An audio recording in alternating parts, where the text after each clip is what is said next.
साथियों, मणिपुर में जो चल रहा है वो दरिंदगी की इंतहा है। कोई भी व्यक्ति जो इस सभ्य समाज में रहना चाहता है बिल्कुल भी इस बात को बर्दाश्त नहीं कर सकता और किसी को भी ये बात बर्दाश्त नहीं करनी चाहिए। टीवी पर वहां के मुख्यमंत्री ने यह बयान दिया। एक पत्रकार जब उनको पूछ रहे थे तो बोल रहे थे कि ऐसी तो सैकड़ों घटनाएं मणिपुर में हो रही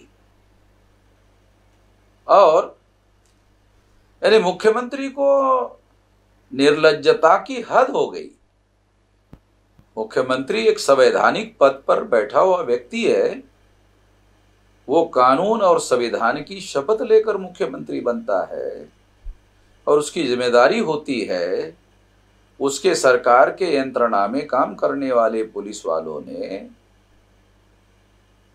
आदिवासी महिलाओं का ये कहना है जिनको निर्वस्त्र घुमाया गया, जिन पर अन्याय और अत्याचार किया गया, उनका बयान है कि ये सरकार के लोगों ने और पुलिस वालों ने उनको हिंसा करने वालों को हैंडओवर किया। ये तो हैरान करने वाली बात है।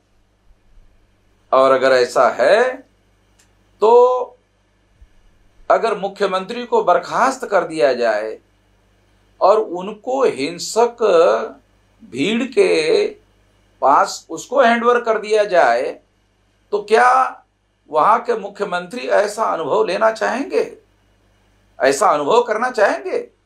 तभी उनको एहसास होगा, रियलाइजेशन होगा। हद हो गई, हैरान करने वाली बात है। इस तरह का बयान की सैकड़ों घटनाएं मणिपुर में हो रही है, सैकड़ों घटनाएं मणिपुर में हो रही है। वहां इंटरनेट पर पाबंदी लगाई हुई है। दुनिया वालों को सैकड़ों घटनाएं हो रही है मुख्यमंत्री कह रहे हैं और वो घटनाएं सारे दुनिया वालों को मालूम ना हो इसकी खबरदारी सेंट्रल गवर्नमेंट ले रही है, क्योंकि सेंट्रल गवर्नमेंट के पास इंटरनेट के पावर है। इंटरनेट सेंट्रल गवर्नमेंट बंद कर रही है। यानी सेंट्रल गवर्नमेंट को मालूम है, हमारे पास जो सूचनाएं उपलब्ध है उसके अनुसार सेंट्रल गवर्नमेंट को भी मालूम है, जानकारी है सेंट्रल गवर्नमेंट के पास में। मगर सेंट्रल गवर्नमेंट ने किसी प्रकार के कार्रवाई का आदेश राज्य सरकार को दिया, ऐसा कोई सबूत उपलब्ध नहीं है। इसलिए सेंट्रल गवर्नमेंट के इनएक्शन की वजह से, यानी किसी प्रकार की एक्शन ना करने की वजह से ये सारा मामला इतना गंभीर हुआ है, ऐसे कहा जा सकता है। इसलिए मैं ऐसा मानता हूं कि जिस तरह की व्यवस्था, जिस तरह का हंगामा और जिस तरह की घटना घटित हुई, उससे वहां की कानून और व्यवस्था की स्थिति पूर्णतः फेल हो गई है। गवर्नर का खुद बयान है, गवर्नर ने जो बयान दिया उस पर भी मैं बहुत हैरान हूं। गवर्नर को उस सरकार को बर्खास्त करने के लिए सेंट्रल गवर्नमेंट को रिपोर्ट भेजना चाहिए। गवर्नर ने यह काम किया ऐसी कोई खबर नहीं है। और अगर मान लो गवर्नर ने इस तरह का रिपोर्ट भेजा सेंट्रल गवर्नमेंट को, तो सेंट्रल गवर्नमेंट उस सरकार को बर्खास्त क्यों नहीं कर रही है? सेंट्रल गवर्नमेंट वहां पर आदिवासियों में और मैतेई समुदायों में झगड़ा लगाने के राजनीतिक मकसद के काम में लगी हुई है। नॉर्थ ईस्ट रीजन में भारतीय जनता पार्टी को फैलाने के लिए इस तरह की नीच घटनाओं का इस्तेमाल करने के लिए वो कोशिश कर रही हैं। इन घटनाओं से तो यही प्रूव हो रहा है। इस तरह की नीचता का प्रदर्शन सेंट्रल गवर्नमेंट भी कर रही है। ये नाकाबिले बर्दाश्त है, इसको बिल्कुल भी बर्दाश्त नहीं किया जा सकता। इसलिए हमने पहले ही भारत सरकार ने जो कॉमन सिविल कोड का मुद्दा उठाया था, जिसकी वजह से आदिवासियों के जो कस्टमरी लॉज है वो खत्म होते हैं, उसके विरोध में भारत बंद का हमने ऐलान किया था।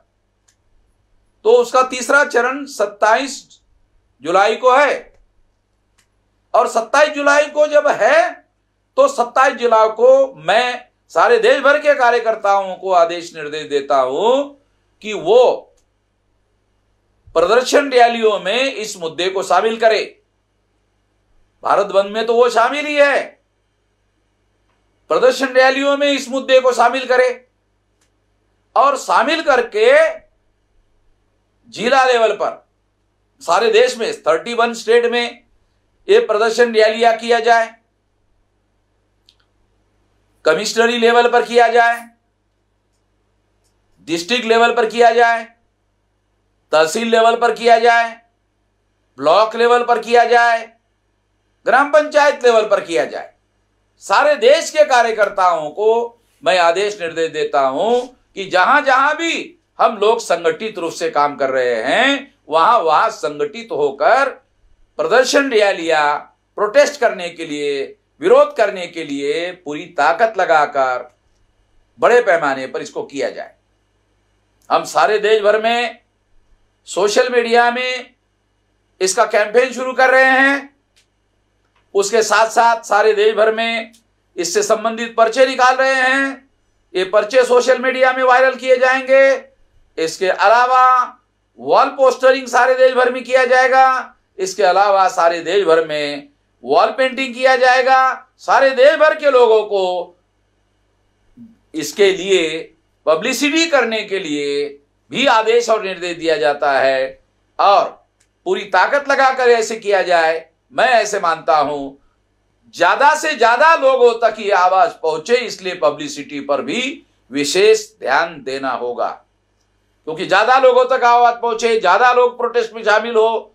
अगर ये हमारा मकसद है तो निश्चित रूप से पब्लिसिटी पर भी हमारे कार्यकर्ताओं को ज्यादा से ज्यादा ध्यान देना होगा।